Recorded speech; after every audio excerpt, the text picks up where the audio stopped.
There's a tactic that all intelligence operatives learn, and it's called elicitation. You use statements instead of questions to get the most powerful information from other people. When a person's being asked a question, it raises a little door in the brain that says, I need to be careful about the answer. If you're responding to a statement, your brain does not have that little security guard that comes out. And so as a light example, let's just imagine you and me took an Uber to get here. And let's imagine you and me we're going to take an Uber back. We get into that Uber and I say, I just read online that Uber drivers were rated the #1 job satisfaction of all the jobs in the country. And I just said a statement, and he's going to turn around and go, what? Where did you see this? So that starts a conversation. And then he says, no, it's really bad. I do this, and they take the money and this and this. And then I do disbelief. This is another technique. Disbelief says, no way. There's no way that company would treat you like that. He goes, oh yeah, you will never guess what happened just a couple of weeks ago. And then he just kind of goes into this deep story that he would never tell another client.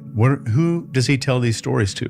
Friends. I've made his brain start behaving in friend mode, and I haven't even asked any questions yet. And then let's say he goes into a story, and then I say, my neighbor's daughter started driving for Uber, and she said she saw the wildest things happen in her backseat. And then you're going to hear a story again. And I have not asked any questions. And the way that I teach this is, if you and I are standing at the grocery store and there's a young lady over there stocking fruits, and I say, all right, Leon, you've got 60 seconds to go up to this person and find out how much they make for a living. And you're not allowed to ask any questions. So if I went over to her and I said, hey, I'm trying to find the baby carrots, and she starts walking me over somewhere, haven't asked a question yet. That was a statement. And then I say, I just read on LinkedIn that you guys got bumped up to $22 an hour. That's unbelievable. That's great. Congratulations to everybody here. That's amazing. And she goes, what? We only make $17.50. Everybody does. I avoided that social barrier because there was no question being asked. A different way to do this is called quotes, facts, and figures. And you deliberately say, I saw a YouTube video, read an article, did something that said X, Y, and Z,